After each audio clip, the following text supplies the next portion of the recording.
mudah. Bagaimana doa mudah terkabul?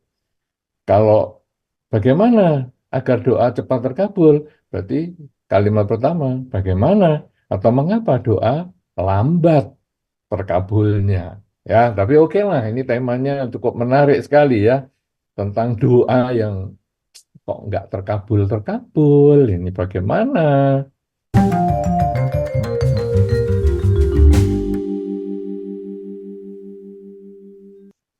Nah, saudara-saudara, mungkin kita harus memahami dulu pemahaman tentang doa ya. Jadi kalau kita tadi barusan membaca parita, apakah ini disebut doa dalam agama Buddha?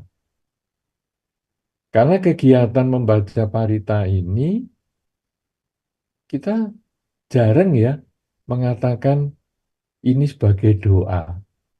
Jadi kalau misalnya panitia membuat susunan acara, sebelum ceramah dhamma akan didahului dengan doa. Kayaknya kok ya nggak cocok ya. Sebelum ceramah dhamma akan didahului dengan puji-pujian. Kok ya nggak cocok juga. Tapi kalau selama atau sebelum ceramah dhamma akan dilakukan pembacaan parita atau akan dilakukan puja bakti. Nah, ini istilah yang kita biasa gunakan, puja bakti. Ya, jadi kita gunakan istilah puja bakti. Mbak, Ya, mungkin panitia perlu mute ya, mematikan beberapa peserta yang baru supaya otomatis bisa mati karena kadang-kadang mereka lupa kalau pas join ke room seperti ini. Nah, jadi kita tidak menggunakan istilah doa.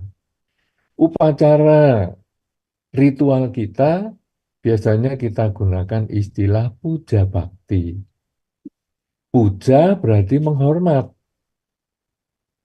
Nah, jadi kalau tadi Anda misalnya membaca parita, sebetulnya Anda menghormat kepada Sang Buddha, misalnya menggunakan nama Karagata, Puja Gata, itu sebetulnya adalah bentuk penghormatan.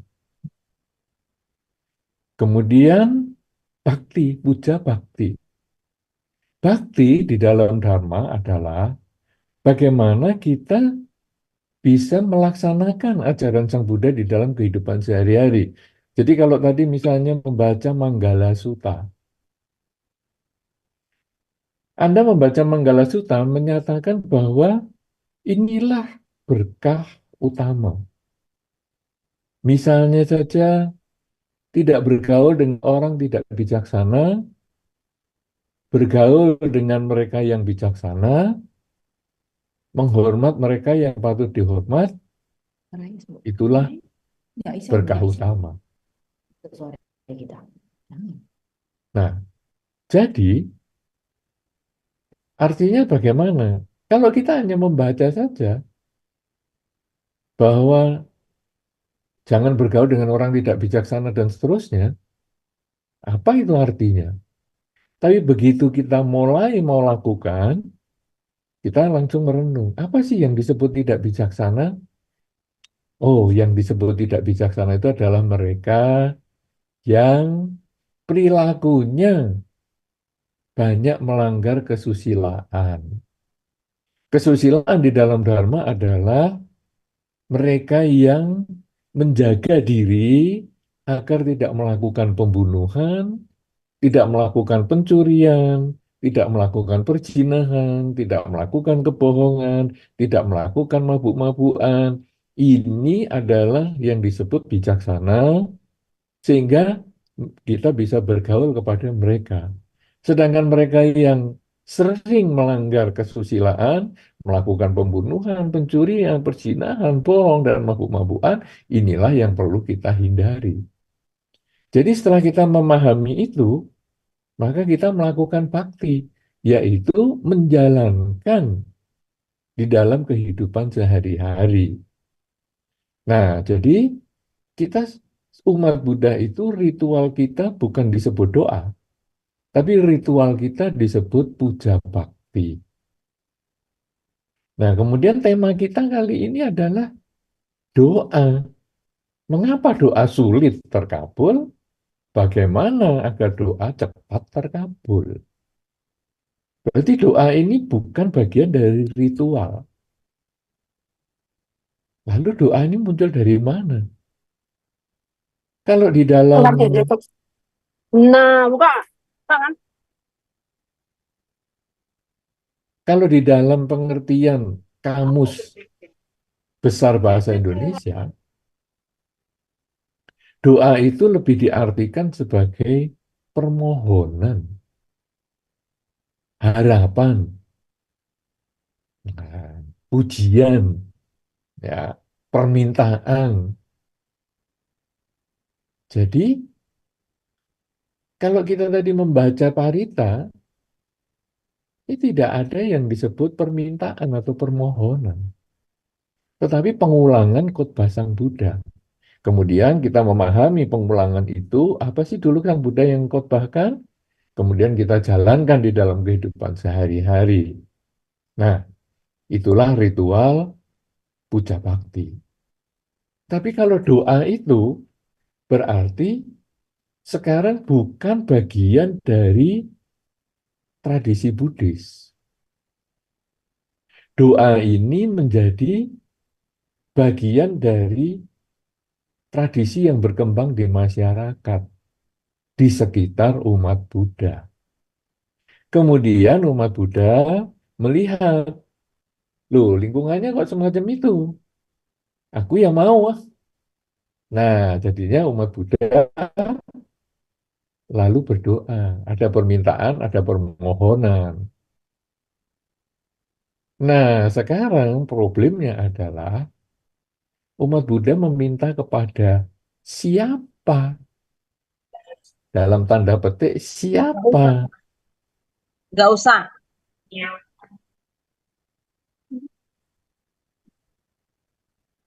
Kenapa demikian? Karena ketika kita misalnya membaca parita, kadang kita di depan Buddha Rupang. Lalu kita setelah membaca parita, kita mengucapkan doa atau permohonan tadi. Misalnya kalau anak-anak UBM ini, OBM Organisasi Buddhis Manggala ini mungkin kebanyakan pelajar mahasiswa ya, karena dulu beberapa lulusan OBM ini juga yang sudah lulus kemudian kembali ke Indonesia, ya artinya kebanyakan OBM ini adalah mahasiswa. Mungkin berdoa supaya ujian lulus, tapi sudah berdoa sampai berbusa-busa, sudah berdoa sampai menghabiskan dupa begitu banyak, kok ujiannya tidak lulus.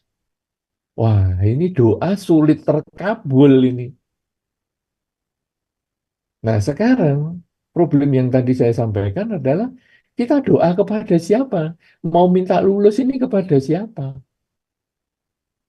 Karena kita berada di depan Buddha Rupang, lalu kita menyebut seperti yang ada di dalam lingkungan kita ataupun yang berkembang dalam tradisi di masyarakat di sekitar kita, kita menyebut yang ada di depan kita, yaitu Oh Sang Buddha, Kita belum dibawa. Oh Sang Buddha, saya minta lulus. Saudara-saudara, coba Anda renungkan baik-baik. Kalimat ini, Oh Sang Buddha, saya minta lulus. Tuh, masih mungkin ya Sang Buddha pandai. Tapi ada satu ketika karena mungkin ini mahasiswa, mahasiswi yang mungkin masih kepingin punya pasangan hidup, maka mintanya adalah, oh Sang Buddha, saya minta jodoh. Coba renungkan baik-baik kalimat itu. Sang Buddha, saya minta jodoh.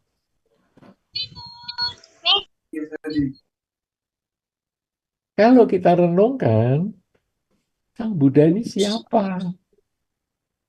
Sang Buddha ini dulu adalah Pangeran Siddhartha. Setelah berumah tangga, kemudian menjadi pertapa, meninggalkan keluarga. Jadi keluarga ditinggal. Sekarang kita umat Buddha meminta, berdoa tadi, oh Sang Buddha, saya minta jodoh.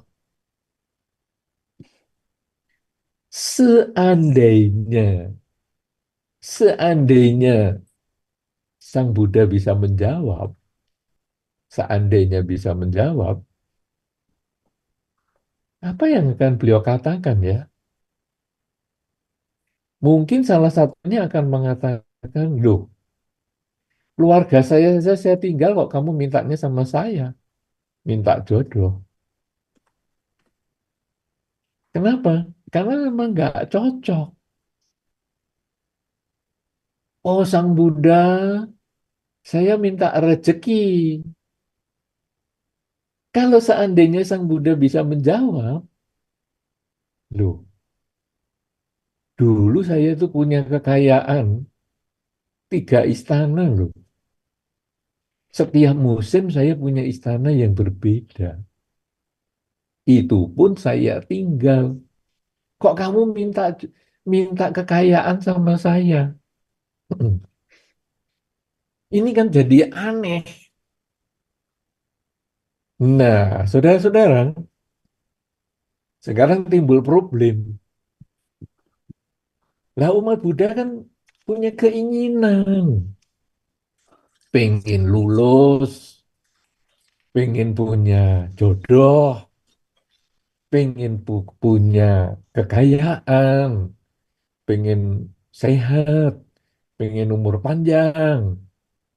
Terus mintanya sama siapa? Kalau semuanya puja bakti, puja bakti, puja bakti, saya punya permintaan, kemana ini? Ya, jadi kita sebelum membahas mengapa doa sulit terkabul ini, kita bahas doanya dulu ini. Karena doa ini bagian dari budaya lingkungan di sekitar kita, bukan dari budaya Buddhis. Nah, sekarang kita doanya kepada siapa ini? Saudara-saudara, agama Buddha itu mempunyai hukum, mempunyai tata aturan tentang perilaku yang disebut hukum sebab dan akibat.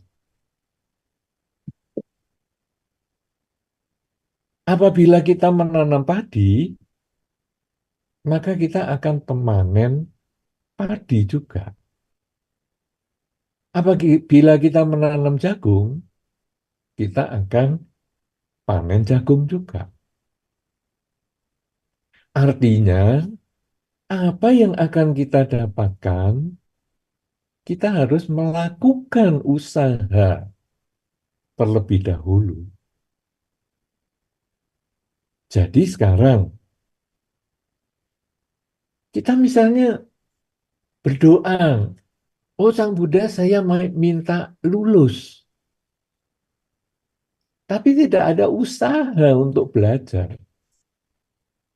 Maka akan dikatakan sulit terkabul.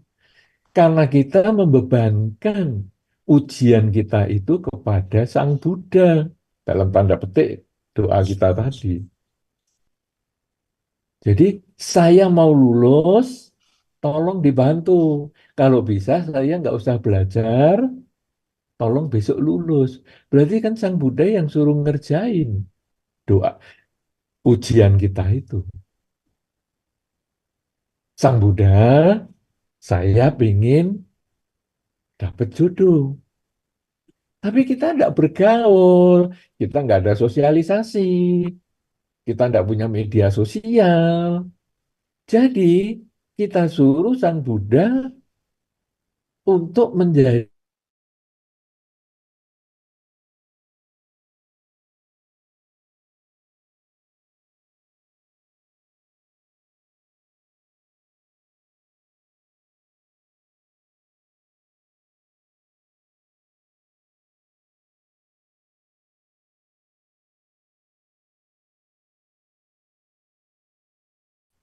datanglah jodoh.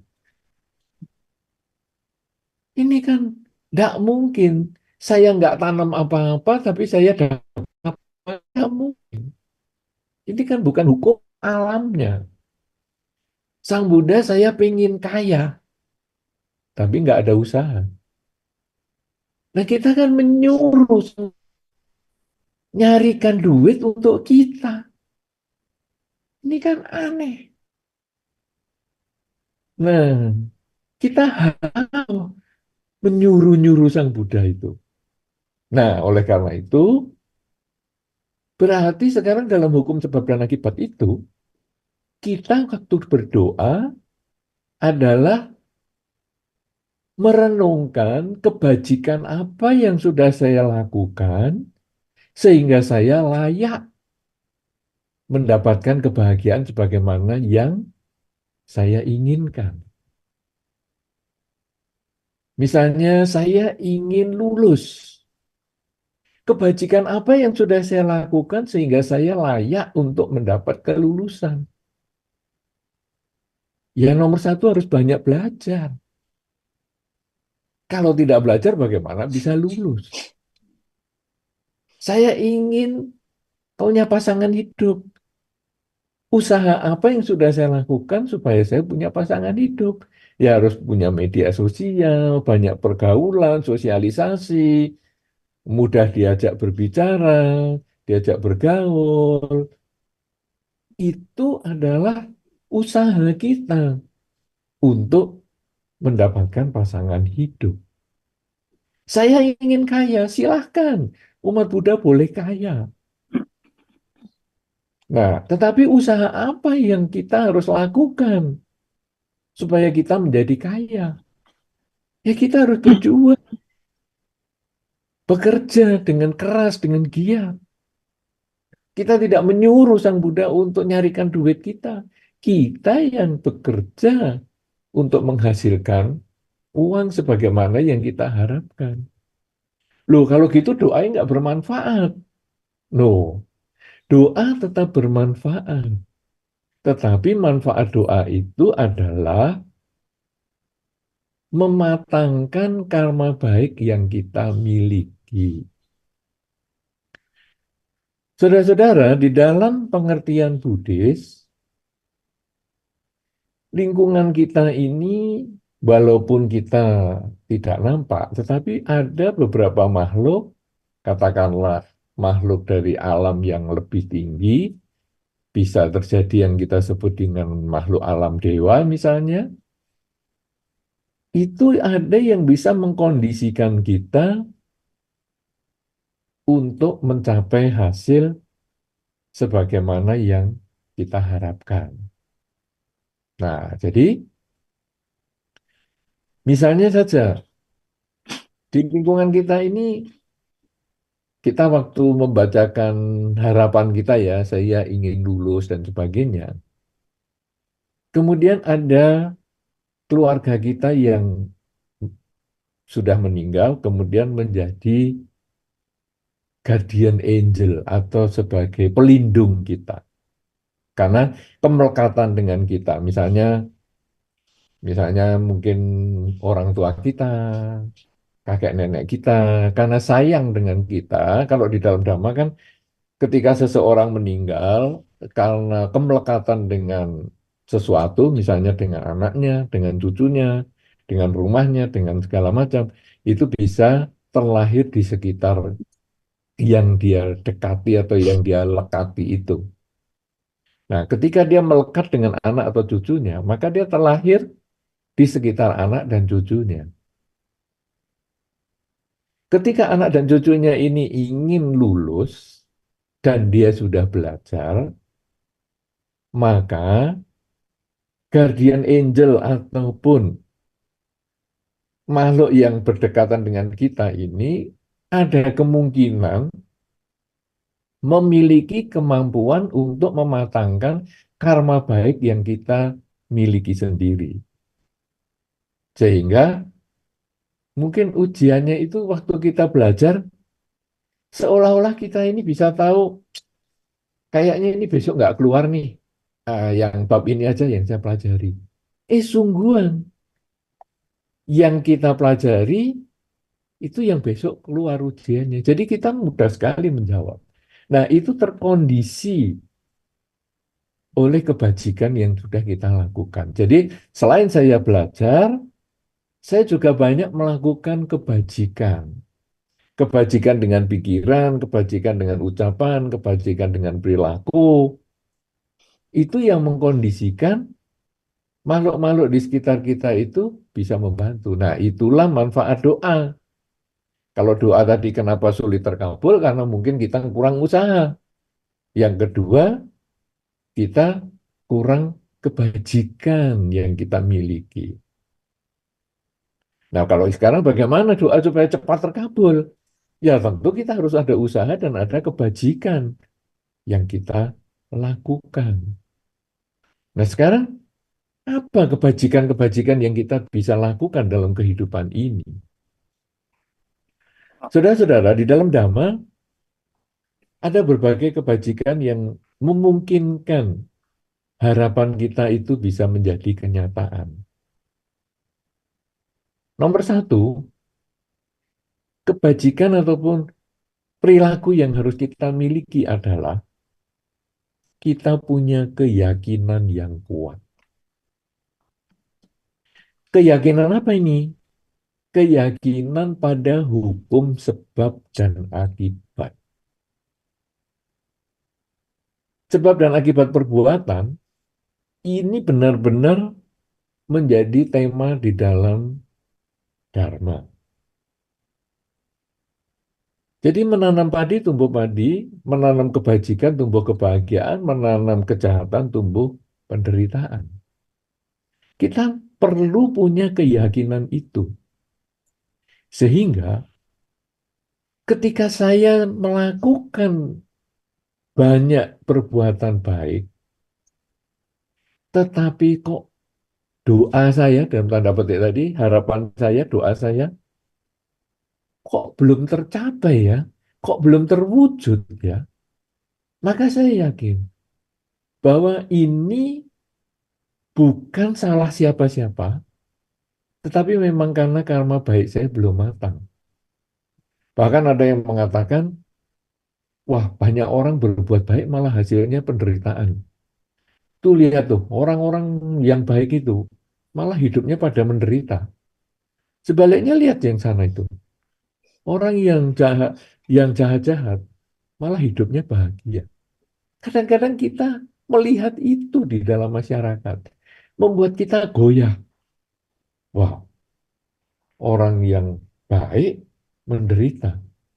Orang yang jahat malah bahagia. Wah, kalau gitu untuk apa aku berbuat baik? Nah, ini karena dia tidak punya keyakinan yang kuat pada hukum sebab dan akibat.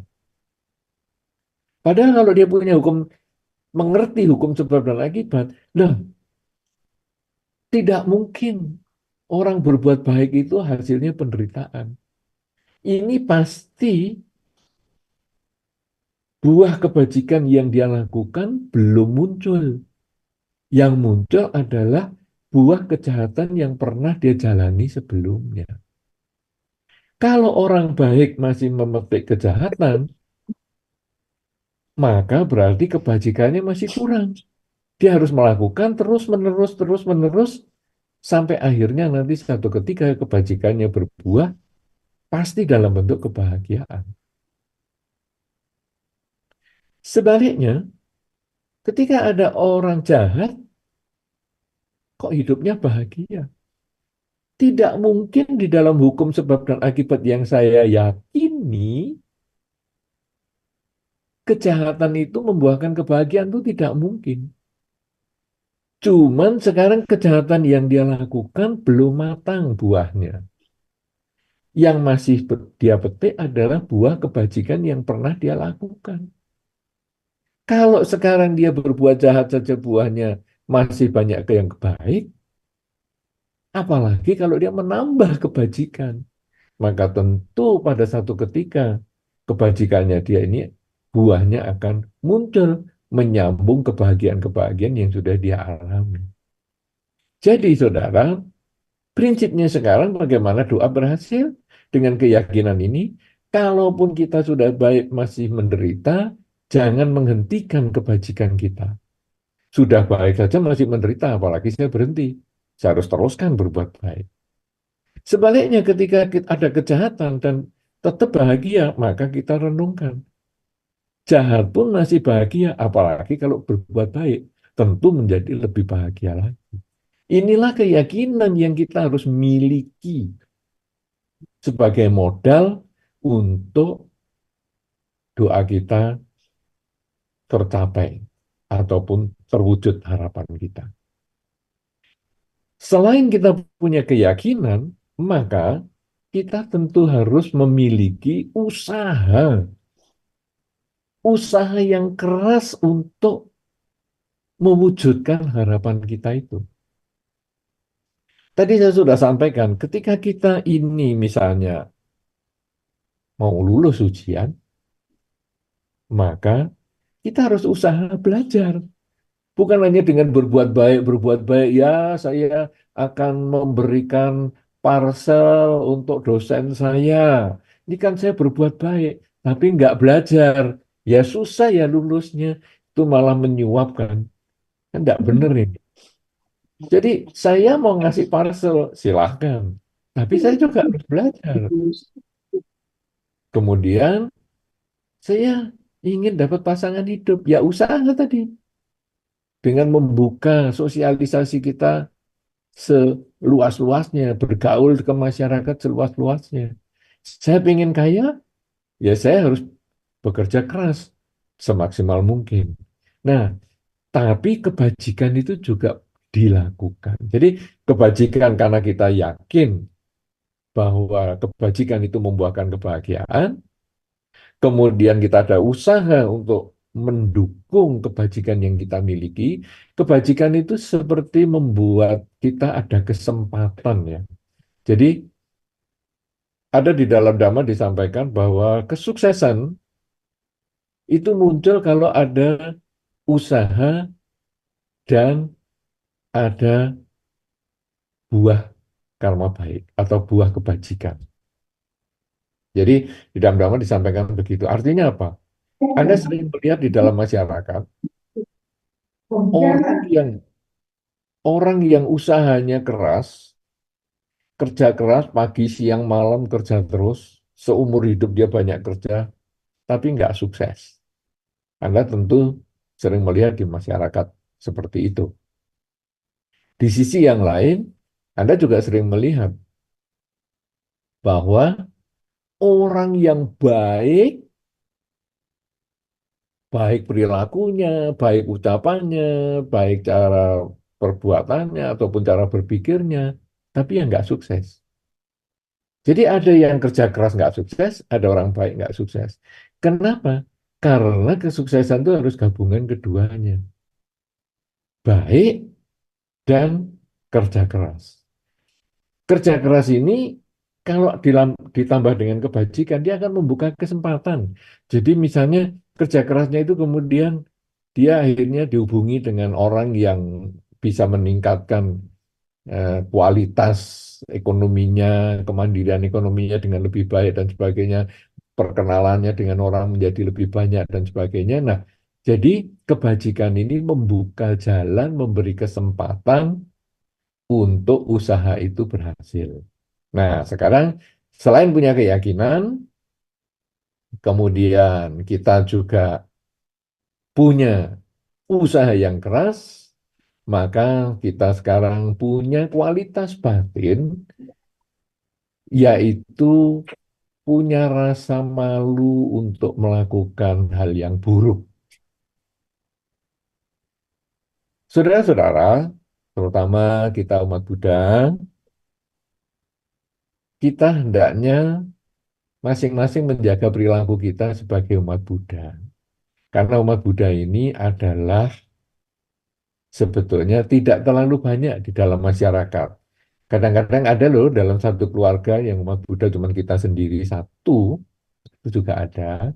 Keluarga kita yang lain, orang tua kita, kakak, adik mungkin bukan Buddhis, ya ada. Ada yang keluarga kita, kakak, adik, orang tua kita Buddhis, tetapi dalam masyarakat yang bukan Buddhis. Sehingga di RT kita atau kecamatan kita cuma satu, keluarga kita yang Buddhis. Itu ya ada. Ada juga masyarakat Buddhis, komunitas Buddhis, yang di lingkungannya tidak terlalu banyak umat Buddhanya juga. Itu ya ada.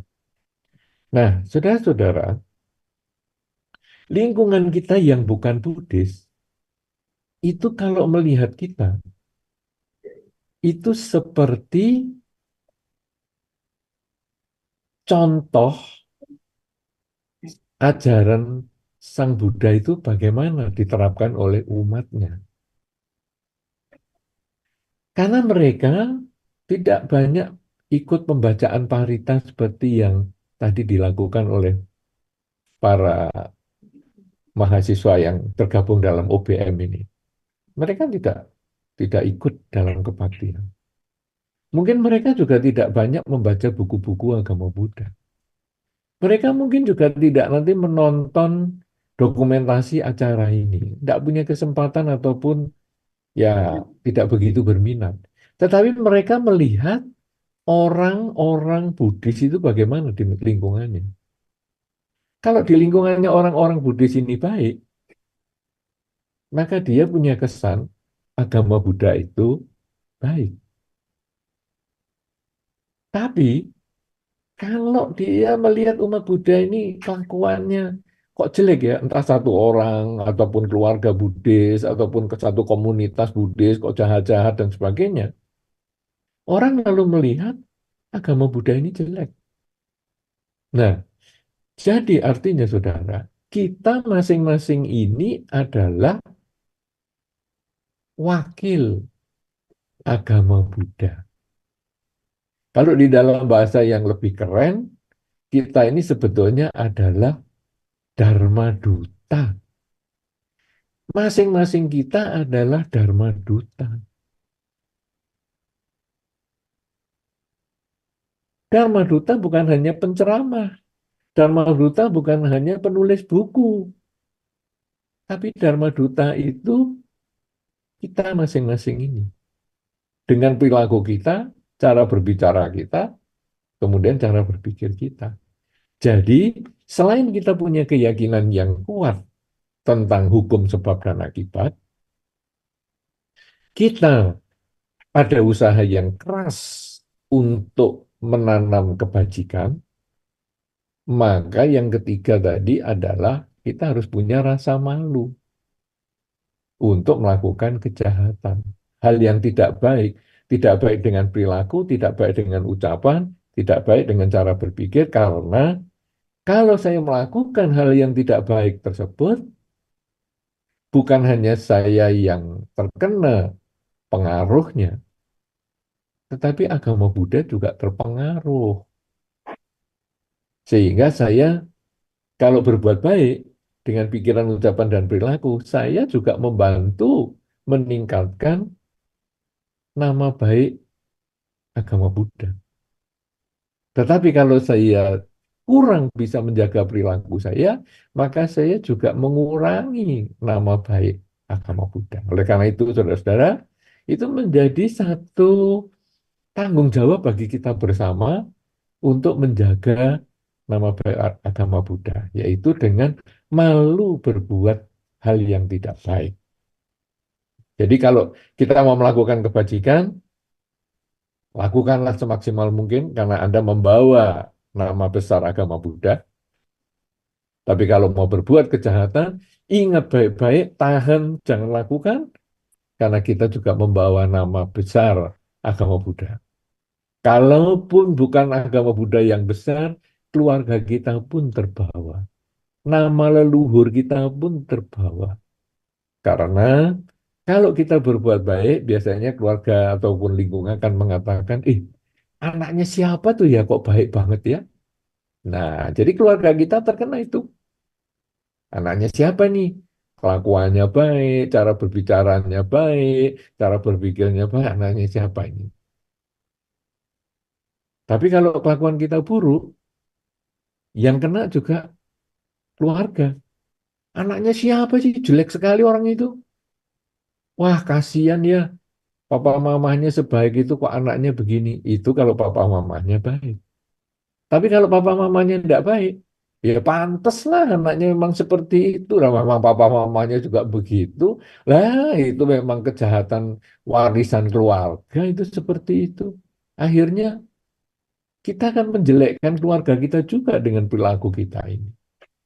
Nah, oleh karena itu, punyailah rasa malu. Karena Anda berbuat sesuatu, Anda tidak terlepas dari lingkungan Anda. Anda berbuat sesuatu yang baik maupun buruk, selalu digabungkan dengan komunitas.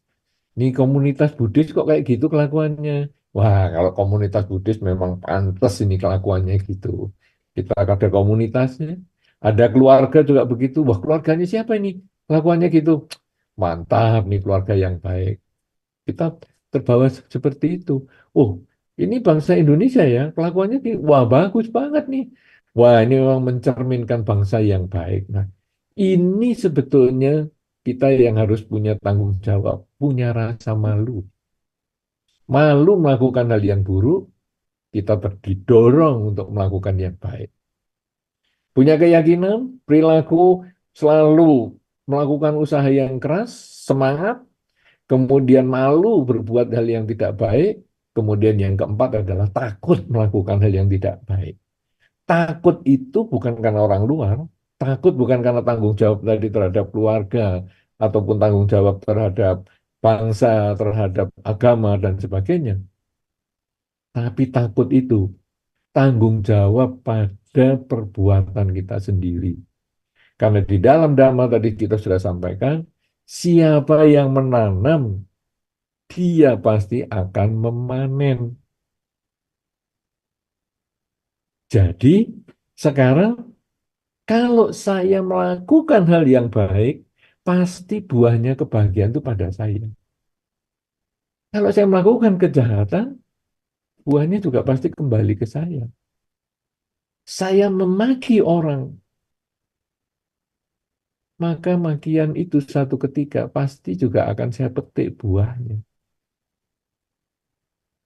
Saya membahagiakan orang, maka kebahagiaan itu pasti satu ketika juga akan saya alami. Nah, saudara-saudara, dengan demikian maka kita lalu menyadari Eh, apa yang kita rasakan atau itu adalah yang orang lain juga sama rasakan.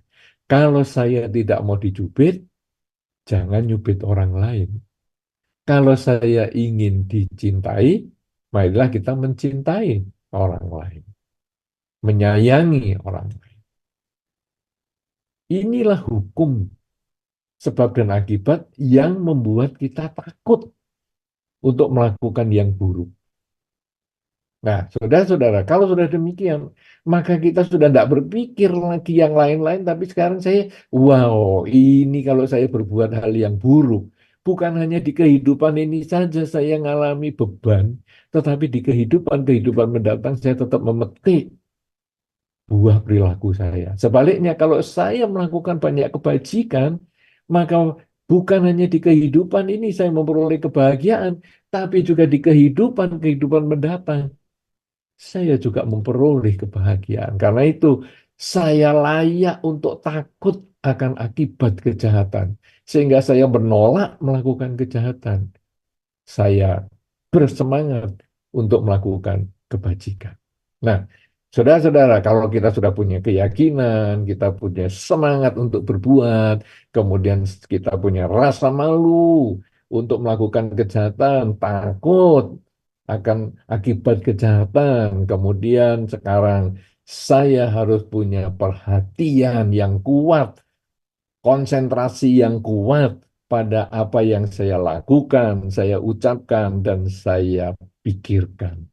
Kenapa demikian? Karena ketika saya selalu punya kesadaran yang kuat, saya sadar saat ini sedang berpikir, saya sadar saat ini sedang berbicara, saya sadar saat ini saya sedang bekerja misalnya. Maka kesadaran itu akan mengarahkan kita selalu melakukan kebajikan, menghindarkan kita dari kejahatan. Bagaimana kesadaran ini bisa kita bina ketika kita sering mengulang di dalam batin, saat ini saya sedang apa? Saat ini saya sedang apa? Saya sedang berpikir. Wah, pikiran saya kok jelek. Oke, abaikan. Saya kembalikan untuk berpikir yang baik. Misalnya mengucap, semoga semua makhluk bahagia di dalam pikiran. Ucapan saya kok ngomongin yang jelek ya? Saya kok mau menyakiti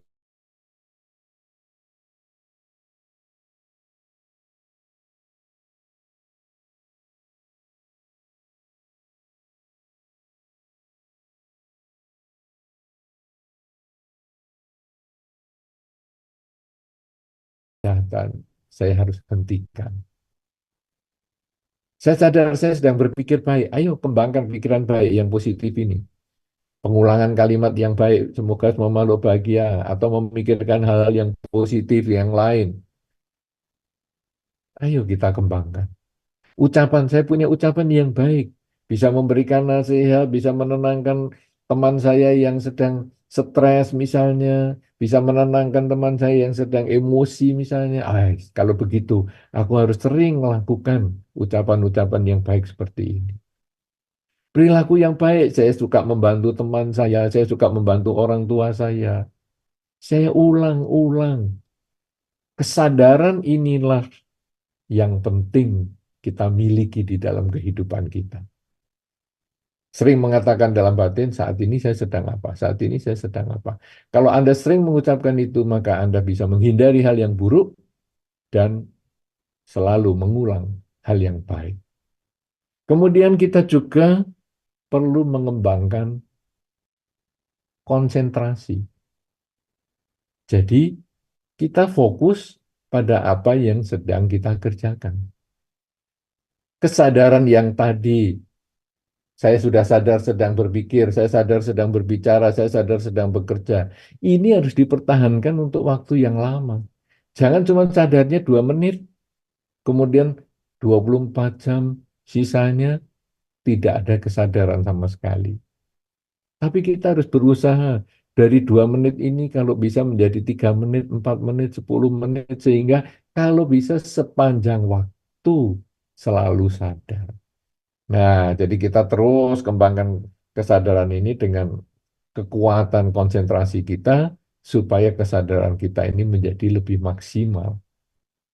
Kalau kita sudah memiliki keyakinan yang kuat, kalau kita sudah punya semangat untuk berjuang dengan melakukan kebajikan dengan lebih maksimal, punya rasa malu, punya rasa takut untuk melakukan kejahatan, kemudian kita punya kesadaran, punya perhatian, maka kemudian muncullah kebijaksanaan. Kebijaksanaan adalah mengetahui hal yang baik untuk dikembangkan, mengetahui hal yang buruk untuk dihindari. Kalau itu berjalan terus sepanjang waktu di dalam kehidupan kita sehari-hari, maka kebajikan yang kita kumpulkan lewat pikiran, ucapan, dan perilaku itu akan membuahkan kebahagiaan sebagaimana yang kita harapkan.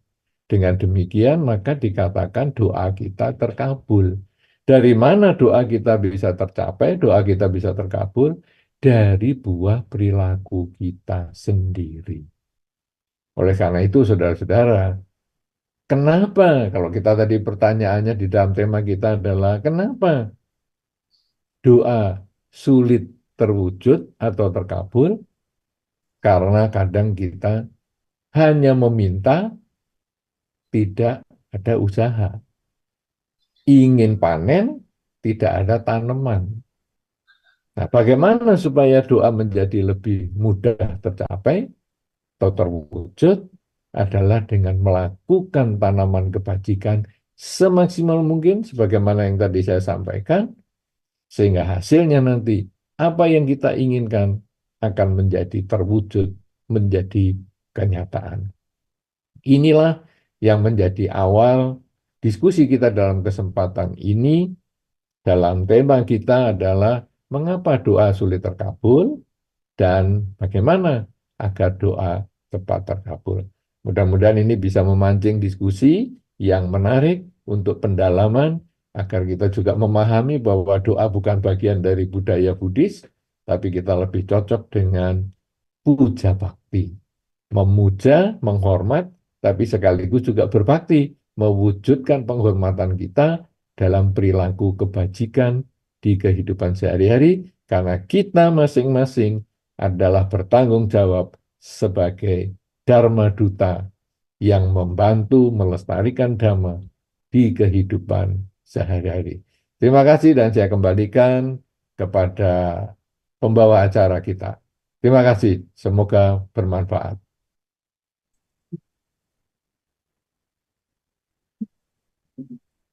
Terima kasih banyak kepada Yang Mulia Biku Utama Mahatera atas pemaparan damanya yang sangat bermanfaat bagi kita semua di sini. Eh, ini saya bisa langsung untuk memulai sesi tanya jawabnya, Bante. Baik, Silakan. kalau begitu saya akan memberikan kesempatan dulu kepada teman-teman yang udah hadir di sini. Kalau ada pertanyaan bisa langsung ditanyakan. Ini partisipan di Zoom-nya udah lebih dari 100. Kalau misalnya nggak nanya sekarang, nanti nggak ada kebagian lagi. Jadi untuk yang di sini aku kasih kesempatan untuk bertanya lebih awal. Kira-kira kalau ada yang mau bertanya, boleh langsung ditanya. Ini salah satu kesempatan yang sangat langka ya, kita bisa menghadirkan Yang Mulia Biku Utamo sebagai eh, pengisi Dhamma Desana kita hari ini. Jadi kalau misalnya ada pertanyaan, bisa langsung disampaikan sebelum aku buka yang di Zoom. Karena ini aku belum buka aja yang di Zoom, udah banyak banget yang nanya.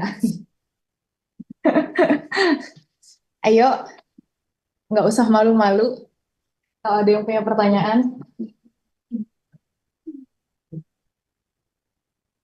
Ya, harusnya banyak pertanyaan ya, karena dari dulu pengurus OBM ini sudah mengundang saya datang. Kalau saya datang ternyata nggak ada pertanyaan, kan saya jadi melongo sendiri nanti di situ. ayo. Dari zaman Suhu Xianping, zaman teman-teman banyak tuh dulu pada ngundang. Sampai saudara Wedi pun dulu mendiang itu juga ngundang juga. Itu saya kira itu alumnus dari OBM juga semua itu. Betul, Bante. Waktu itu pelantikan pengurus kami juga dihadiri oleh Su Xianping, ya secara online juga. Jadi waktu itu kami mengundang Iya, Su Xianping juga. kan beliau yang mendirikan itu OBM ini. Iya, betul. Hmm. Eh Kalau gitu, karena mungkin di sini masih pada malu-malu, sebenarnya saya ada satu pertanyaan, Bante.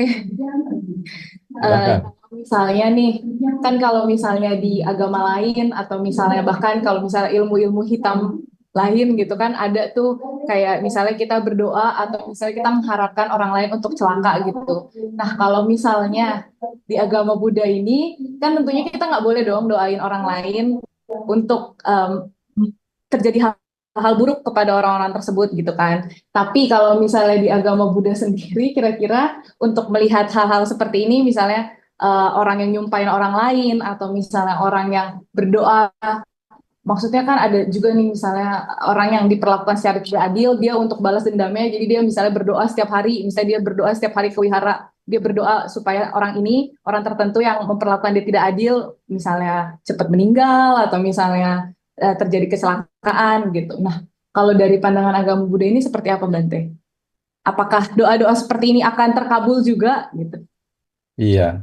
Nah, tadi kan doa itu saya sudah sampaikan sebetulnya adalah mematangkan buah karma yang dimiliki. Jadi kalau tadi kita doanya yang positif ya, misalnya ingin lulus, kemudian ingin punya pacar, ingin sukses, itu kan sebetulnya kita butuh timbunan kebajikan.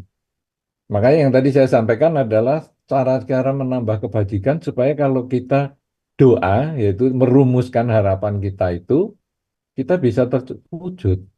Nah, sekarang dari sisi yang negatif, kalau kita mengharapkan orang lain menderita, itu berarti kita juga mengkondisikan dia matang karma buruknya. Kalau karma buruknya dia belum matang, maka juga nggak akan berhasil. Katakanlah kalau kita sekarang dalam bahasa yang sederhana ada dukun ya. Dukun yang ingin mengguna-gunain seseorang. Katakanlah ini dukun paling ngetop lah, nggak mungkin meleset guna-gunanya. Itu bisa saja satu ketika kok nggak kena. Biasanya kena nih kalau mau saya bikin sakit bisa sakit. Mau sakit berapa di program, sakitnya 3 hari bisa, sakitnya 5 hari bisa, seminggu bisa. Biasanya selalu bisa. Kenapa sih ini kalau saya guna-guna kok nggak bisa? Nah, apa sebab? Karena yang lain itu ketika diguna-guna supaya sakit 3 sampai 5 hari atau seminggu itu, karena karma buruknya mendukung.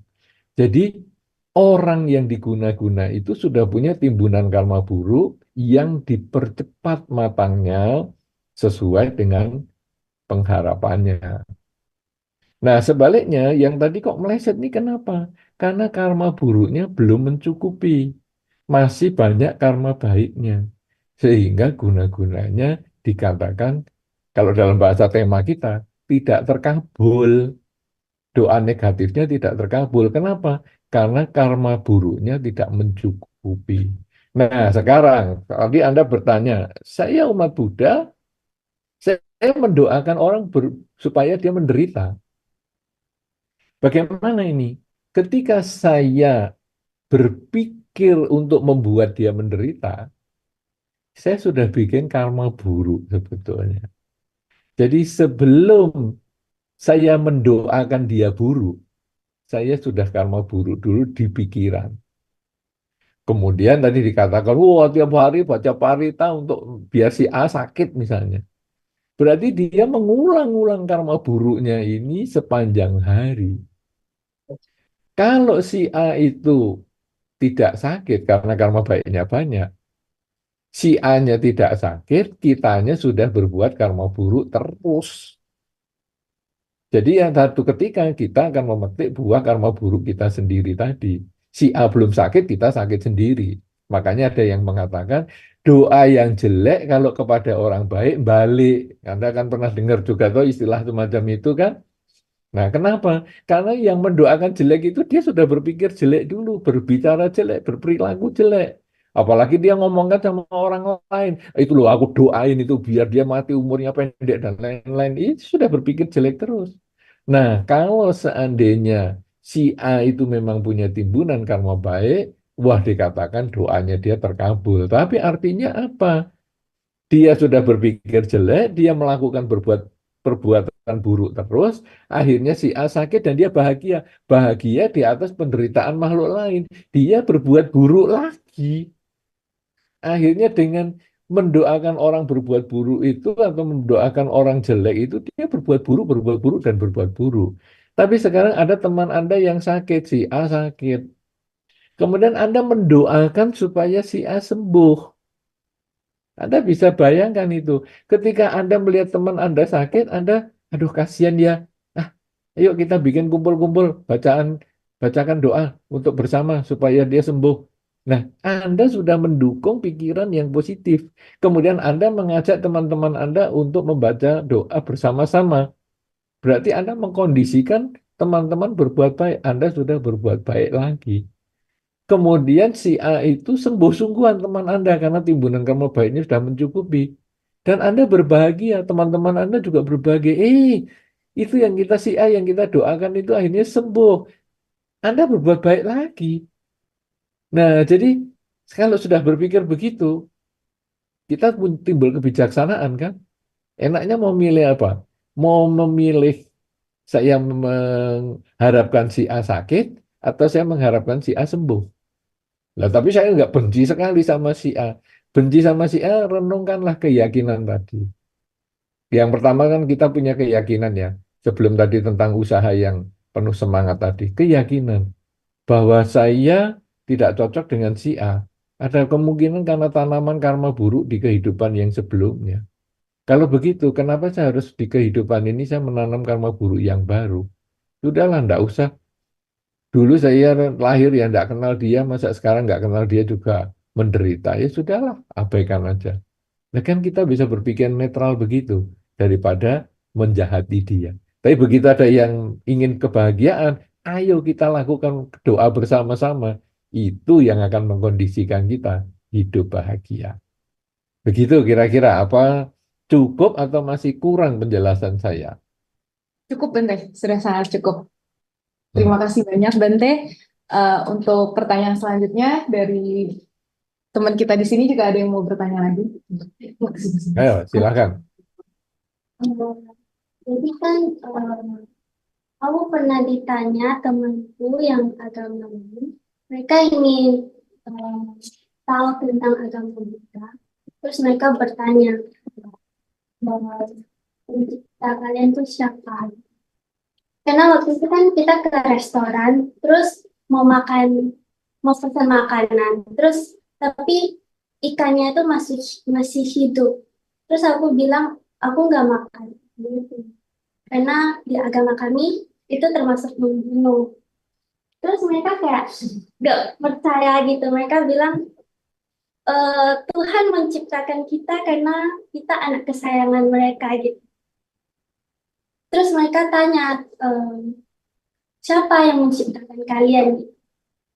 Terus yang mau saya tanya itu gimana cara yang benar untuk menjelaskan kepada mereka yang belum mengerti tentang ajaran ini.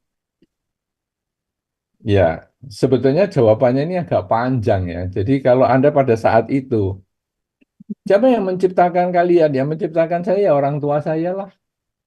Nah, orang tuamu siapa yang menciptakan? Ya, kakek nenek. Kakek nenek yang menciptakan siapa? Ya, dan seterusnya. Nah, kita balik jawab dia toh. Nah, kalau kamu yang menciptakan siapa? Nah, dia akan ada yang ngomong, ini tuh si sang pencipta. Sang pencipta yang menciptakan siapa coba? Kan semua ada yang menciptakan.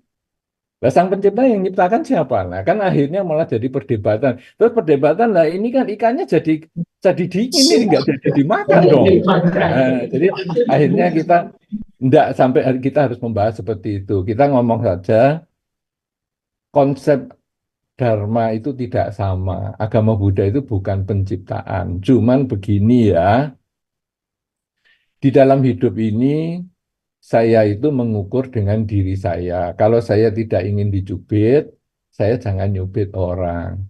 Artinya apa? Ketika binatang ini masih hidup, jangan saya menjadi pelaku pembunuhan. Karena saya pun dibunuh juga tidak mau. Nah, kalau sekarang kita berbicara tentang pencipta, nanti jadi panjang. Dikatakan bahwa ikan itu diciptakan untuk kebutuhan manusia. Bagaimana kalau sekarang harimau makan manusia? Siapa tahu harimaunya itu juga punya konsep bahwa manusia diciptakan untuk dimakan harimau. Kan repot. Ini kan hanya saling saling pembenaran, rasionalisasi. Jadi sekarang begini, saya dengan kamu memang berbeda. Tetapi kita cocok-cocokan saja. Kamu cocok dengan ajaran itu silahkan makan. Saya nggak cocok ya kamu biasa-biasa aja. Saya nanti akan memilih yang lain. Kan bisa. Nah dengan cara begitu kita menghindari perdebatan. Saya lebih menyarankan begitu karena jawabannya ini agak panjang, yaitu tentang konsep ketuhanan. Saya tadi pun tidak menceritakan di sini, kan tadi kan doa. Doa kenapa sulit terkabul? Sebetulnya doa itu adalah permohonan kepada Tuhan. Tetapi saya tidak membahas konsep ketuhanan karena ini panjang nanti ceritanya. Jadi saya cukup konsep doanya saja. Karena kalau kita berbicara tentang ketuhanan, ketuhanan itu adalah aliran dari eh, Abramik. Jadi aliran dari Timur Tengah, ajaran Timur Tengah. Ya, jadi agama Wahyu istilahnya. Itu yang disebut ada penciptaan. Sedangkan Dharma ini adalah disebut agama bumi. Jadi yang satu agama Wahyu, yang satu agama bumi. Karena berdasarkan hasil perenungan. Buddha dan Hindu ini adalah agama bumi, sehingga berbeda dasarnya. Kita tidak bisa temukan, kita hanya ada kecocokan. Agama itu bukan benar dan salah. Kita memilih agama Buddha bukan karena agama Buddha benar, agama yang lain salah. Bukan. Kita memilih agama Buddha karena agama Buddha itu cocok bagi saya. Agama lain saya tidak cocok. Tapi bukan berarti salah. Ibaratnya sekarang, saya suka makan nasi goreng. Tapi bukan berarti yang makan bukan nasi goreng salah, tidak. Yang makan nasi rawon, nasi soto itu tidak salah. Cuman saya tidak cocok. Nah, kalau sudah begitu, maka nanti kita masing-masing sendiri. Karena kalau tidak, makanannya belum mateng, cekcoknya sudah duluan. Dan akhirnya, kan kita mau makan bareng-bareng, jadi tidak bahagia. Makan bareng-bareng ya cari yang bahagia saja, hindari omongan yang tidak penting seperti itu. Ya, karena ini hanya kecocokan saja. Dulu pernah kejadian nih, ada yang pergi ke restoran, kemudian pesan udang. Nah, kemudian udang keluar, udangnya masih hidup, masih goyang-goyang. Kemudian umat Budanya mengatakan, kita tidak makan loh yang masih hidup. Oh, gitu ya, oke. Dibawa masuk sama dia. Keluar, mateng. Udang yang sama, tapi sudah dimatengkan. Bagaimana? Sudah matang semua tuh? Iya, makan sudah. Ya sudah tuh, nggak ribut lagi. Ya semacam itu. Jadi kita agama itu kita buat jangan jadi beban. Jadikan ini sebagai pedoman, tapi jangan jadi beban, fleksibel saja, santai aja. Ya, oke. Tapi pertanyaan yang bagus. Kira-kira cukup nggak perjawaban saya atau Anda merasa kurang? Pokoknya nggak sreg ya. Cukup. Oke. Ya, jangan memancing perdebatan. Karena perdebatannya sama-sama nggak ngerti sebetulnya. Bumi diciptakan. Kalau menurut pelajaran Abramik atau yang agama Wahyu, jadi dua kelompok agama Wahyu dan agama Bumi. Jadi kalau agama Wahyu ini bumi diciptakan. Apa buktinya bumi diciptakan? Itu sulit dicari buktinya. Tapi agama Bumi mengatakan bumi ini sebagai proses.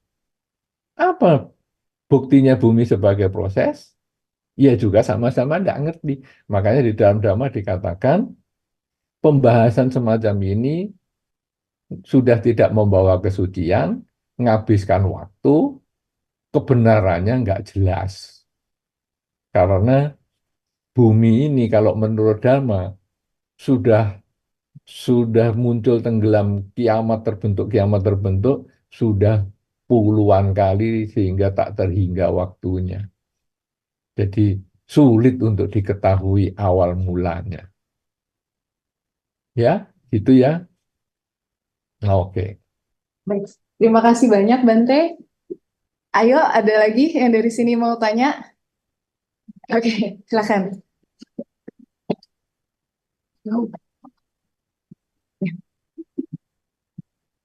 Namo Buddhaya Bante. Ayo, silahkan. kalau doa kita dibutuhkan usaha bersama, kita udah berusaha, tapi yang lain nggak berusaha, jadi nggak ada gunanya dong doanya. Yang lain itu siapa maksudnya ya? Ini misal dalam satu perusahaan gitu, kita mau mencapai goal tertentu, misal jadi top 100 company gitu di dunia.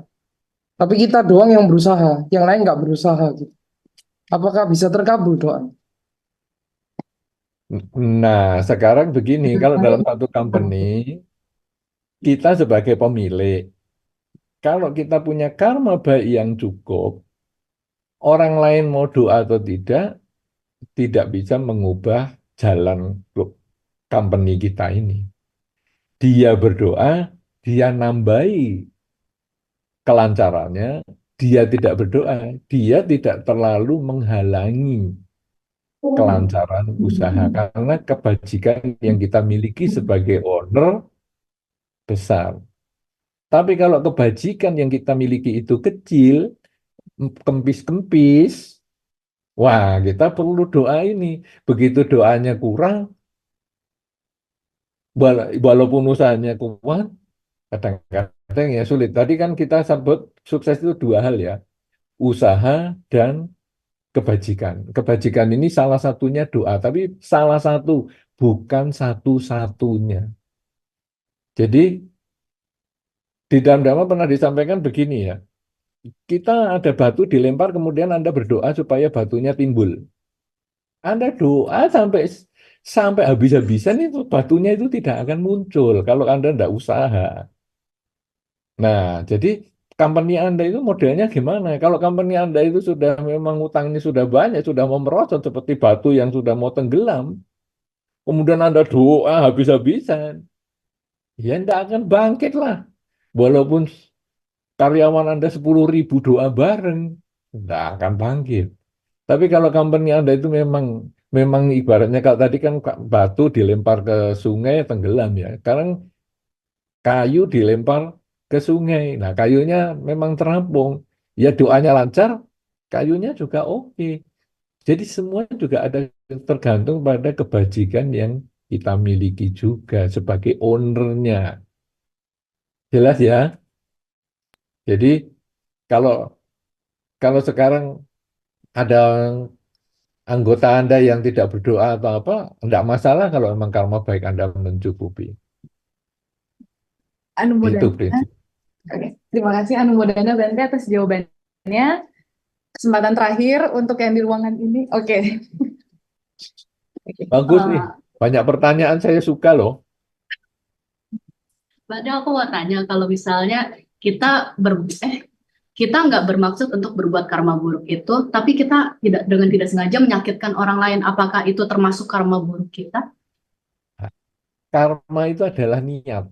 Dengan kalimat Anda tidak sengaja, berarti Anda tidak punya niat. Dia marah sama saya. Ya, saya tidak bisa mencegah ya. Sekarang begini, saya nawari orang makan. Ya, ini karena kebetulan kan memang lingkungan ini kayaknya nggak ada yang puasa kan ya. Ini walaupun bulan puasa, misalnya kita nawari makan. Ya, ini kan bulan puasa, tapi saya ambil contoh makan. Ini yang paling gampang. Eh, ayo makan-makan. Itu kan netral ya. Atau malah mungkin yang mengajak makan itu adalah pikirannya positif. Makan-makan.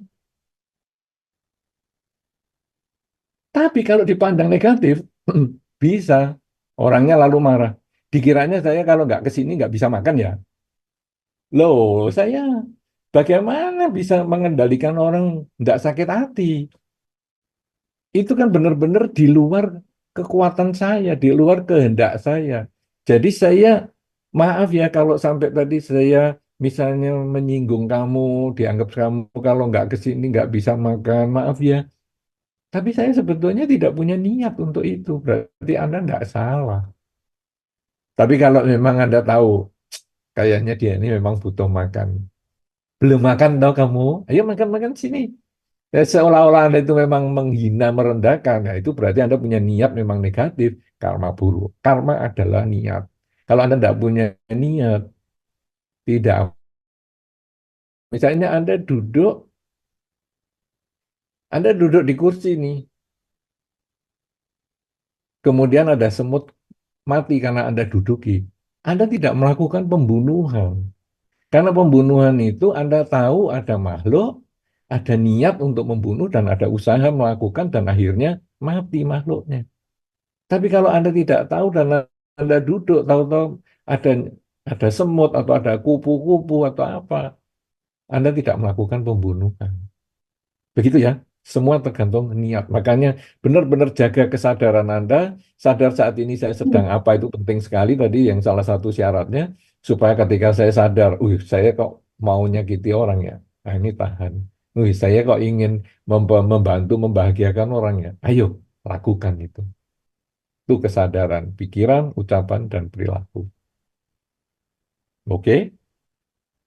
Berarti Bante, logikanya kalau kita bisa menyakiti orang, misalnya kita mau nginjek kaki orang 50% kuat, tapi ternyata orangnya nggak sakit sama sekali. Berarti tetap aja karmanya buruknya itu yang niatnya kita mau nyakitinnya 50% itu dong. Walaupun dia nggak sakit sama sekali. Atau ternyata tiba-tiba kita 50% tapi ternyata dia kakinya kebetulan lagi sakit. Dia tambah sakit banget, yang sakit banget, tapi karma buruk kita cuma 50% itu dong. Ya, karma itu urusannya dengan pribadi Anda. Jadi, Anda niatnya ada 50% untuk menyakiti makhluk lain atau teman Anda atau siapapun tadi. Itu sudah karma Anda. Dia tidak sakit, itu urusannya dia. Berarti niat buruk Anda tidak berhasil. Dia kesakitannya lebih daripada yang Anda harapkan. Berarti karma buruk Anda ya bertambah karena Anda lebih bahagia. Ternyata hanya 50% aja Anda sudah kayak gitu. Anda malah karma buruknya bertambah tuh. Karena Anda bahagia di atas penderitaan makhluk lain. Kan di dalam Karania Metta Sutta kan ada. Jangan karena marah dan benci mengharap makhluk lain menderita, kan? Terima kasih Bante. Anumodana Oke. Bante atas jawabannya, terima kasih. Ayo di sini. Masih ada yang mau bertanya? Oke, silahkan. Kalau budaya Banten, saya mau bertanya, kalau misalkan kita sudah melakukan usaha semampu kita untuk menggapai sesuatu, terus kalau dalam agama Buddha, sebenarnya kalau ketika kita berdoa itu ucapan seperti apa yang sebenarnya kita utarakan untuk maksudnya buat karma baik yang kita usaha kita ini sama kumpulan karma baik kita ini bisa berbuah gitu. Kalau kita ingin mencapai sesuatu. Ya, ini yang penting. Ini yang tadi memang masih saya belum sebutkan. Rumusan doa apa yang paling tepat? Ya, ini yang tadi belum saya sebutkan dan Anda sudah nangkep baik sekali. Jadi kalau sekarang kita umat Buddha ini doanya gimana ya? Nah, doa kita adalah semoga dengan kebajikan yang sudah saya lakukan sampai saat ini dapatlah membuahkan kebahagiaan kepada saya dalam bentuk apa, lulus ujian, punya pasangan hidup, usaha lancar, orang tua sehat, panjang umur, dan lain sebagainya. Jadi, kita merenungkan kebajikan yang sudah kita lakukan dengan harapan semoga dengan kebajikan yang sudah saya lakukan lewat pikiran, ucapan, dan perilaku tadi akan membuahkan kebahagiaan dalam bentuk, nah ini Anda isi sendiri. Itu rumusan doanya. Jadi di depan patung Sang Buddha atau tidak ada atau apapun juga, kita tidak penting itu karena yang kita rumuskan adalah kebajikan kita sendiri. Yaitu kalau dalam pelimpahan jasa kan sering ada juga itu. Kalau mungkin Anda pernah di, disampaikan tentang pelimpahan jasa, yaitu bahwa semoga dengan kebajikan yang saya lakukan lewat pikiran, ucapan, dan perilaku akan membuahkan kebahagiaan untuk mendiang si A, si B, si C. Nah, sekarang semoga dengan kebajikan yang sudah saya lakukan lewat pikiran, ucapan, dan perilaku akan membuahkan kebahagiaan kepada saya dalam bentuk ujian lulus, pekerjaan lancar, punya pasangan hidup, dan seterusnya, dan seterusnya. Itu yang tadi tidak saya jelaskan untuk memancing apakah Anda memahami yang saya sampaikan. Mantap, bagus. Hmm. Anumodana, terima kasih Bante. Ayo, di sini ada lagi yang mau bertanya? Ada lagi? Ada lagi di Cukup ruangan? banyak ya yang kumpul di situ. Wah, Lumayan sampai Bante, jam ada sekitar kita lebih dari 30 Bante. wow, ini yang Shanghai saja ya. Iya betul Bante, yang di Shanghai aja. Yang dari Beijing nggak kumpul sama Enggak, Guangzhou karena ya. kan emang beda. Iya, Guangzhou, Beijing itu beda kota kami. Jadi sekarang ini kami posisinya lagi di Shanghai. Jadi yang bisa datang ke sini yang dari Shanghai aja. Kan Beijing sama Guangzhou kan bisa lewat Zoom kumpul. Kayak Eh, dulu Taiwan kan juga pernah begitu. iya Taiwan betul dulu Bante, kami. dulu Taiwan kumpul juga dengan salah satu dari Tiongkok loh. Ini kayaknya tadi yang tanya itu pernah saya ketemu waktu online juga dengan Taiwan loh. Iya, betul. Jadi beberapa pengurus OBM dari kota-kota memang ada yang sudah aktif lagi dan ada juga yang masih belum aktif. Jadi kami sudah Hmm. membagikan isi ceramah kali ini juga, maksudnya udah kami sebar posternya juga ke teman-teman OBM yang kota-kota lain. Contohnya saya yakin di partisipan sekarang ada yang dari OBM Lansing juga, pasti ada yang juga mungkin dari OBM yang lain gitu. Jadi kami juga sudah sebar posternya seperti itu. Tapi untuk yang bisa hadir di tempat ini hari ini, OBM Shanghai aja. Terima kasih banyak, Bente. Ada lagi pertanyaan untuk teman-teman yang di sini? Udah ya. Kalau gitu, oke. Saya memberikan kesempatan kepada teman-teman yang di Zoom sekalian. Tadi itu udah beberapa aku lihat udah ada yang raise hand, ada juga yang chat dari kolom chat. Kalau bisa diperkenankan untuk yang mau langsung bertanya aja ya. Ini aku sesuai dengan urutan yang tadi udah raise hand duluan aja. Dari chat duluan itu ada dari Edward Huang. Itu boleh silahkan buka kamera lalu langsung ditanyakan secara langsung saja pertanyaannya silahkan. Gimana caranya? Gimana caranya? Dia dia hanya dulu.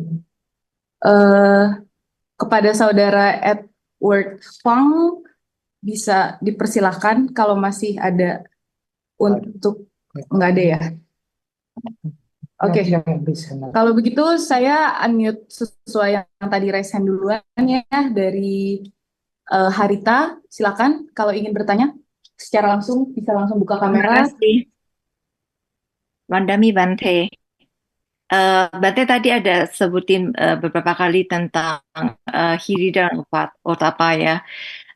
Pertanyaan saya, apa barometernya dari Hiri Otapa dalam hal lintas generasi supaya tidak terjadi loss in translation? Kemudian pertanyaan kedua, kalau boleh Bante, kan sebagai orang Jawa kan kita sering melakukan banyak puasa yang seperti rakat itu. Apakah ada gunanya untuk mencapai sesuatu seperti halnya dalam doa bisa tercapai? Terima kasih Bante, semoga Bante sehat selalu. Sadu, Ya, sadu. terima kasih Ibu Harita dari tempat yang jauh, LA. Nah, apa ya barometernya malu dan takut. Nah, sebetulnya kalau malu itu lebih cenderung tergantung pada lingkungan ya. Karena malu di sini belum tentu malu di tempat lain. Ya, misalnya sekarang mungkin budaya pakaian terbuka di tempat tertentu itu wah memalukan. Di budaya yang lain itu biasa-biasa saja. Itu kalau malu yang bersifat seperti yang tentang pakaian dan sebagainya. Tetapi malu di sini adalah malu tentang pelanggaran sila. Nah, tetapi malu pelanggaran sila ini pun kadang-kadang di berbagai tempat beda. Pembunuhan di sini di tempat lain biasa-biasa aja. Malah tadi tentang ikan itu kan juga muncul tuh. Ya, bagi kita, waduh, membunuh ikan ini ya kayaknya kurang pas ya kalau kita umat Buddha. Bagi mereka, Leo, ikan kan memang untuk dimakan. Nah, ini kan ukurannya sudah beda ini. Nah, jadi sila ini atau rasa malu ini memang cenderung tergantung pada lingkungan. Tetapi takut itu urusan subjektif banget. Ini sudah nggak ada urusan sama lingkungan. Bahwa kalau saya yang melakukan, pasti saya yang akan memetik buahnya. Tadi saya contohkan tentang mendoakan orang yang sakit supaya sehat, dan mendoakan orang sehat supaya sakit.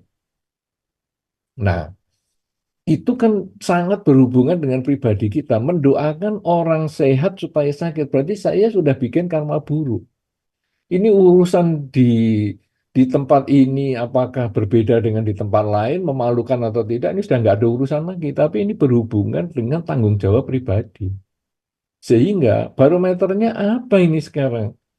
Bahwa kalau malu memang kita masih bisa menerima kalau itu berbeda dari satu tempat ke tempat yang lain. Tetapi kalau takut itu berhubungan dengan pribadi kita. Barometernya apa? Diri kita. Makanya kalau sampai, oh kamu kok nggak takut ya melakukan pembunuhan? Ya sudah, kenapa? Karena itu resiko yang dia akan tanggung nanti. Selamanya dia akan tanggung sendiri di kehidupan-kehidupan yang mendatang. Ya, begitu. Kemudian tadi pertanyaan yang kedua adalah tentang apa tadi Ibu ya? Tirakat, Bante. Oh ya, tentang puasa ya. Bagaimana ya tentang puasa menurut agama Buddha ini? Sebetulnya agama Buddha ini kan banyak berbicara tentang puasa.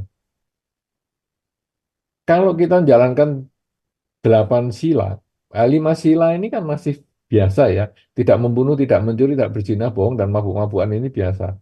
Tapi kalau sekarang menjalankan 8 sila, tidak melakukan perzinahan itu kemudian berpuasa, berhubungan suami istri loh, pada hari kita melaksanakan 8 sila. Makanya bukan kami sumi cacara, tetapi abrahmacariya. Sila yang ketiga itu. Berpuasa, menjalankan hubungan suami istri. Makanya ini dilakukan biasanya seminggu sekali, hari-hari Uposatha dan seterusnya, tanggal 1, tanggal 15 Imlek dan seterusnya. Kemudian yang keenam, berpuasa setelah jam 12 siang.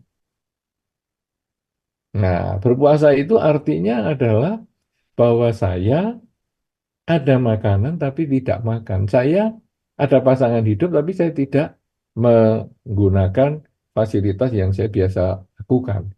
Kemudian yang ketujuh, ya, itu adalah berpuasa, nonton tari-tarian, melakukan kesenangan-kesenangan, wangi-wangian dan sebagainya. Ada tapi saya tidak melakukan. Jadi puasa itu sebetulnya adalah pengendalian diri. Pengendalian diri berarti mengurangi ketamaan, mengurangi kebencian. Dan itu menjadi satu dasar perilaku konsep dharma. Konsep dharma adalah mengurangi ketamaan, kebencian, dan kegelapan batin. Jadi berpuasa adalah melakukan upaya mengurangi ketamaan, kebencian, dan kegelapan batin. Jadi apakah bermanfaat? Ya bermanfaat. Apakah itu bisa mendukung terkabulnya doa? Ya karena mengurangi ketamaan, kebencian, kegelapan batin itu adalah melakukan kebajikan, maka itu berfungsi juga untuk mempercepat karma baik berbuah dalam bentuk yang diharapkan. Begitu, Bu Harita, mudah-mudahan bisa bermanfaat. Anumodana Bante, semoga Bante sehat selalu. Sadu, sadu, sadu. Nah, semoga Ibu juga sehat bahagia ya. Baik, kesempatan diberikan selanjutnya kepada Saudara Jedika. Jedika Ciangga, dipersilahkan untuk langsung open cam dan langsung bertanya. Anumodana Bante, saya punya 2 pertanyaan. Yang pertama itu, kan biasanya setiap selesai puja bakti di wihara di hari Minggu, saya itu selalu bertekad, semoga dengan perbuatan karma baik yang saya lakukan hari ini, sekarang, dan akan datang, semoga keluarga, teman, kerabat sehat selalu, bahagia selalu, dan beserta apa yang saya harapkan kepada mereka. Nah, pertanyaan saya, sebenarnya boleh nggak sih kita tetap bertekad orang lain itu bisa juga mendapatkan buah karma baik yang kita lakukan saat ini, sekarang, dan akan datang. Jadi ibaratnya yang berbuat saya, yang memetik karma baik itu, saya berharap mereka juga bisa rasakan. Itu pertanyaan pertama. Kemudian untuk pertanyaan kedua, kebetulan ada keluarga yang sedang sakit, dan di saat yang sama juga saya merasa hanya saya nih yang berbeda pandangan dengan keluarga, yang dimana keluarga saya ini selalu fokus berdoa, minta kesembuhan, tetapi saya lebih fokus bagaimana sih yang sakit ini bisa segera memetik karma baik atau bisa dikatakan sembuh. Nah, terus keluarga saya itu menentang bahwa masa bisa sih yang sakit ini melakukan perbuatan baik. Toh dia sudah lemah berbaring, sudah lemah, nggak bisa ngapa-ngapain. Terus saya dengan lantang jawab, bisa sih sebenarnya dengan melepas satwa. Nah, tapi lagi-lagi gini Bante, bagaimana sih membuat keluarga ini yang berbeda pandangan ini bisa menerima nih apa yang saya yakini gitu loh Bante. Itu pertanyaan saya. Terima kasih. Baik.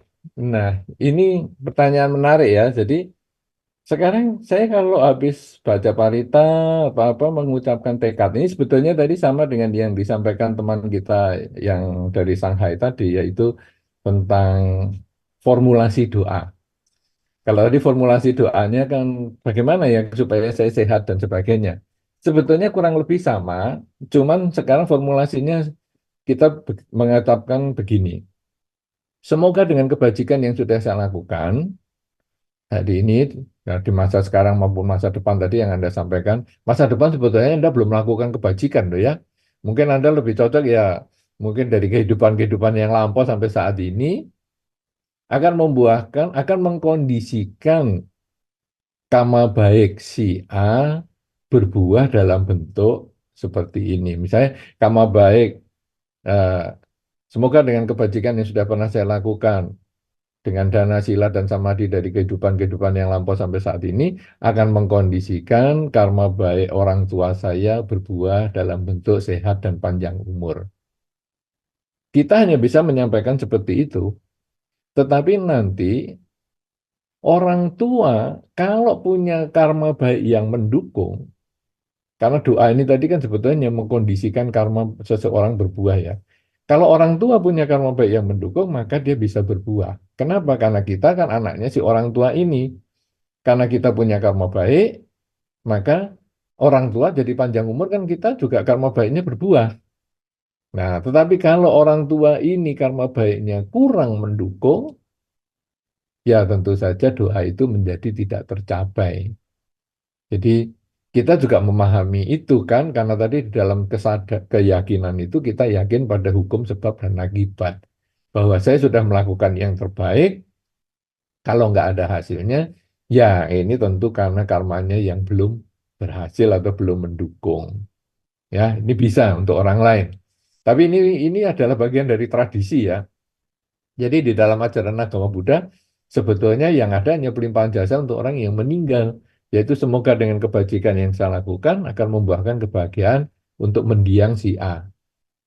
Tetapi formulasi itu di dalam masyarakat sering diubah untuk orang yang hidup, yaitu mengkondisikan karma baik si A berbuah dalam bentuk seperti ini. Kemudian pertanyaan yang kedua tadi tentang keluarga yang sakit. Kemudian yang satu senang berdoa dan Anda ingin melakukan pelepasan makhluk misalnya.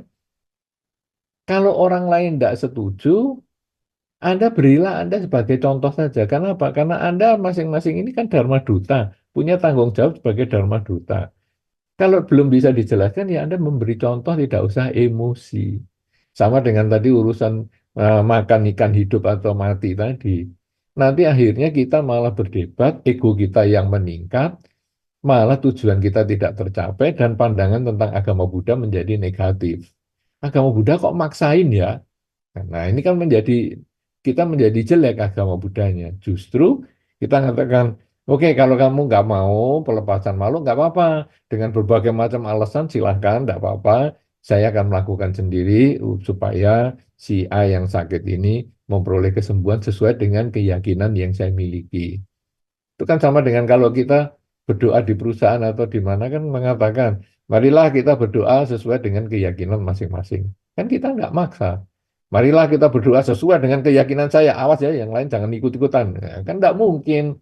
Jadi ya sesuai dengan keyakinan masing-masing. Saya keyakinan saya melepaskan makhluk. Kalau Anda nggak yakin, ya nggak usah. Nggak lakukan, nggak apa-apa.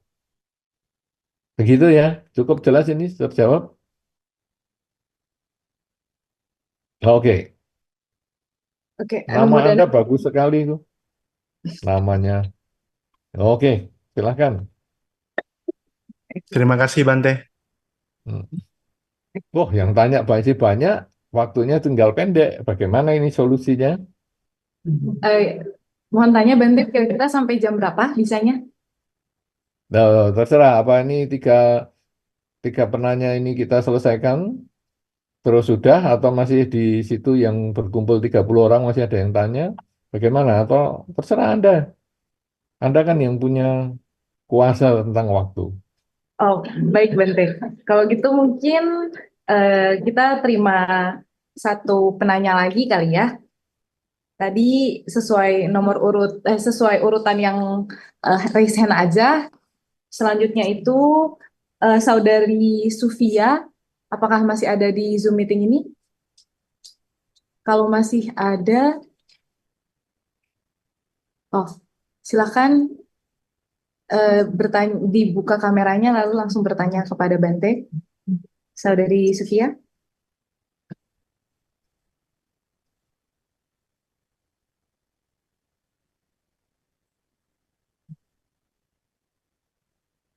Selamat siang, Bante.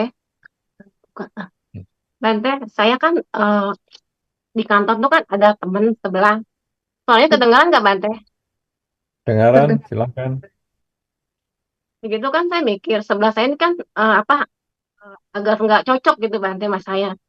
Saya pernah mikir, nggak tahu sih ini antara doa atau kebetulan ya. Kalau seandainya dia dimutasi ke lantai 8, saya bagus juga nih. Nggak tahu, ternyata kelamaan tuh terjadi. Jadi dimutasi ke lantai 8. Ya saya kan seneng dong. Wah, syukurlah dia pindah ke lantai 8. Jadi saya mikir, ini saya pikiran saya agak jahat atau emang kebetulan gitu Bante. Makasih Bante. Iya, sebetulnya doa ini kan artinya Anda mengulang-ulang, Anda serius.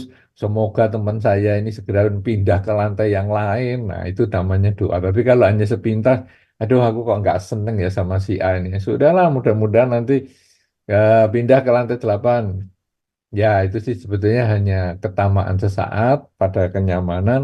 Tapi kan nggak dipindah pun sebetulnya ya nggak masalah. Kan itu bukan suatu karma buruk yang berulang. Saat kita mengharap dia pindah, sebetulnya itu ada bagian karma buruknya. Tapi belum sampai yang terlalu kuat. Oh gitu. Jadi saya Hmm. jadi mikir, oh apa kebetulan apa ada karma buruknya juga. Cuma saya juga ngerasa emang kalau nggak ada di sebelah tuh agak ngerasa nyaman karena dia tuh orangnya super kepo Bante. Jadi setiap hari tuh saya Ya, pikir saya tuh jelek terus sama dia gitu. ya itu urusan lain ya. Dia kepo atau enggak terserah. Kita tidak bisa Hmm. ngatur orang lain. Yang kita bisa atur adalah diri kita. Jadi sikap kita kepada dia gimana? Sikap kita misalnya ya sudahlah, saya kumpul sama dia karena memang ada karmanya. Ya kalau memang karmanya sudah selesai, ya dia pasti akan berada di tempat yang berbeda. Entah saya yang di Hmm. tempat lain atau dia yang di tempat yang berbeda. Dan akhirnya memang karmanya selesai, maka dia akhirnya pindah ke tempat yang lain. Oke, Si Bante. semoga happy sekarang Anda sudah berpisah dengan teman Anda itu. Iya, makasih Bante. Sama-sama. Eh, baik, Anumodana Bante atas jawabannya.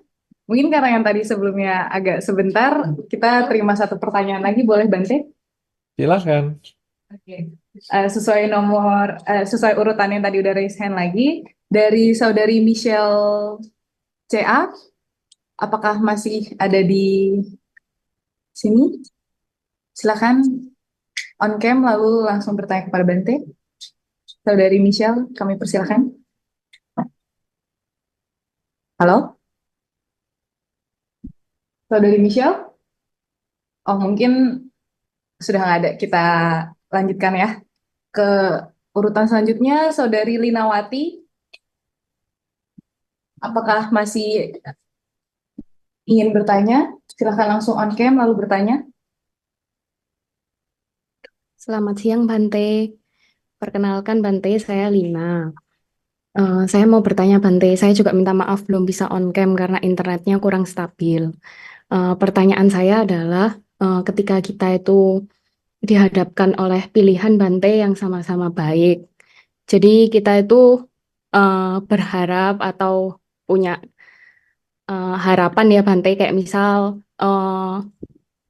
harapan yang kita miliki ini ada beberapa gitu Bante, terus kita itu terkabul semua.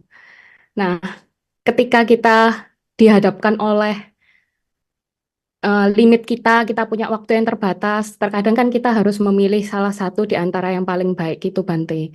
Bagaimana cara kita itu bisa mengembangkan kebijaksanaan Bante supaya kita itu bisa memilih yang sesuai dengan eh, jalan yang akan kita tempuh gitu Bante ke depannya. Karena kalau dilihat pada saat ini, kedua pilihan itu bobotnya sama-sama baik Bante. Jadi yang akhirnya menjadi bingung adalah kan kita nggak tahu ya Bante di masa depan itu bagaimana. Sehingga kadang-kadang daripada memikirkan masa yang akan datang dan timbul keraguan-raguan, itu kan membawa hal yang kurang baik gitu Bante menurut saya.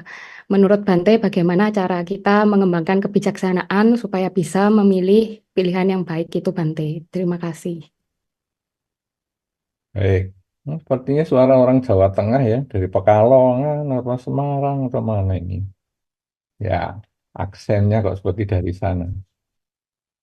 Nah, memang saya harus mengucapkan selamat dulu ya, karena apa yang Anda harapkan menjadi kenyataan, bahkan sampai akhirnya kebingungan karena memilih kok jadi dapatnya baik-baik semua ini gimana ini? Malah bingung sendiri memilih yang baik yang mana. Nah, sebetulnya kita harus tahu tentang tujuan hidup.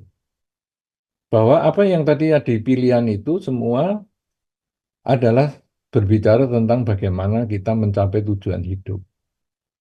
Sudah benar, Anda memang tidak bisa memikirkan nanti saya salah pilih gimana. Anda itu hanya bisa memilih yang menurut Anda paling cocok dan baik pada saat ini. 5 tahun yang akan datang ternyata pilihan Anda salah, Anda tidak perlu menyesali karena Anda bukan tukang ramal. Kalau tukang ramal sudah tahu 5 tahun yang akan datang akan terjadi apa. Itu pun ramalan dengan memperhitungkan saat ini yang belum tentu terjadi juga. Tetapi bagi kita yang bukan tukang ramal, maka kita hanya bisa memilih yang terbaik saat ini. Kalau ternyata pilihannya benar, maka berarti Anda ya termasuk berbahagia karena karma baik Anda mencukupi untuk mewujudkan tujuan hidup Anda yang lebih baik lagi.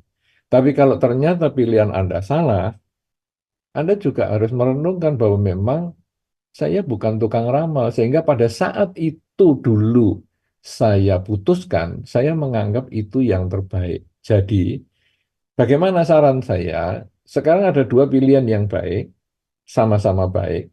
Lalu Anda lihat dengan tujuan hidup Anda. Kalau sama-sama mengikuti tujuan hidup Anda, sama-sama ini mendukung tujuan hidup Anda, lalu Anda mempertimbangkan, kalau saya memilih A, ini positifnya apa, negatifnya apa. Kalau saya memilih B, positifnya apa, negatifnya apa. Negatif yang paling kuat saya tanggung, itulah yang saya pilih.